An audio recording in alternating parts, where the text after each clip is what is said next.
Hi hello guys, welcome back to our Dindigul Ruchi. இன்றைக்கி நம்ம திண்டுக்கல் ருசியில் கத்தரிக்காய் சட்னி எப்படி செய்கிறதுன்னு பார்க்க போகிறோம். வாங்க, அதுக்கு தேவையான பொருட்கள் என்னென்னு பார்த்துடலாம். பச்சை மிளகாய், பூண்டு, தக்காளி, வெங்காயம், கத்திரிக்காய், மல்லித்தலை, கொஞ்சமாக புளி, அவ்வளோதாங்க இதோட இன்க்ரீடியன்ட்ஸ். இப்போ இதை வதக்க ரெடி பண்ணிடலாம். ஒரு கடாயில் தேவையான அளவுக்கு எண்ணெய் ஊற்றிக்கோங்க. அதில் தோலை உரித்த பூண்டை போட்டுக்கோங்க. கிட்டத்தட்ட ஒரு 10லேருந்து 15 பல்லு பூண்டு இருக்கும். ஸோ பூண்டு அதிகமாக சேர்க்கும் போது நல்லாயிருக்கும் சுவை. அது கூட ஒரு 4 பச்சை மிளகா, 3 பெரிய வெங்காயத்தை சின்னதாக கட் பண்ணி சேர்த்துருக்கேங்க. இப்போ இது எல்லாமே நல்லா வதக்கிக்கிடலாம். இந்த சட்னி ரொம்ப சுவையாக இருக்குங்க. இன்னைக்கு நம்ம சமையல்ல லினை குட்டியே இருக்காரு. Hi friends, welcome to Dindigul ருசி. இன்னைக்கு நாம என்ன பண்ண போறோம்னா கத்திரிக்காய் சட்னி பண்ண போறோம். சிலதெல்லாம் இதான் இருக்குமா, கறிச்சு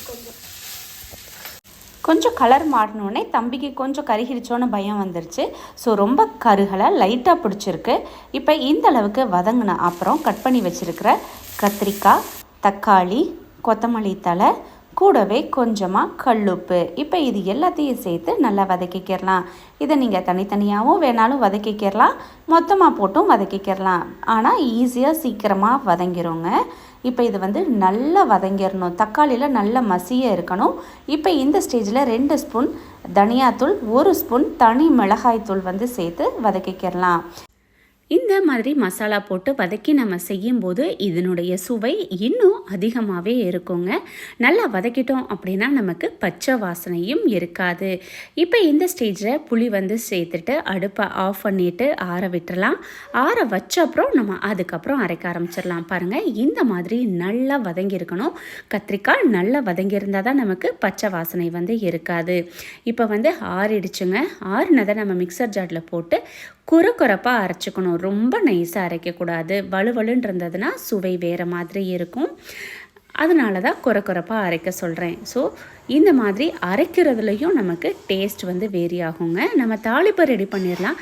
கடாய் சூடாடணுன்னு ஒரு 2 டேபிள் ஸ்பூன் அளவுக்கு நல்லெண்ணெய் சேர்த்துக்கோங்க. கூடவே 1 டேபிள் ஸ்பூன் அளவுக்கு கடுகு, உளுந்தம்பருப்பு சேர்த்து பொரிய விட்டுடலாம். பொரிஞ்ச உடனே நம்ம கருவேப்பிலையை சேர்த்து இறக்கிடலாம்.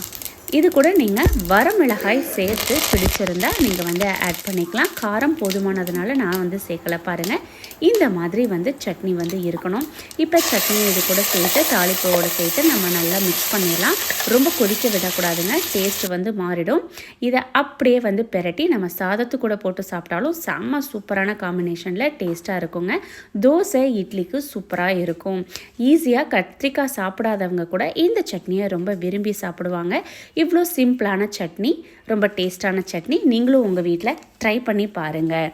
தேங்க்யூ ஃபார் வாட்சிங். see you next video. மறக்காமல் நம்ம சேனலையும் சப்ஸ்கிரைப் பண்ணிடுங்க.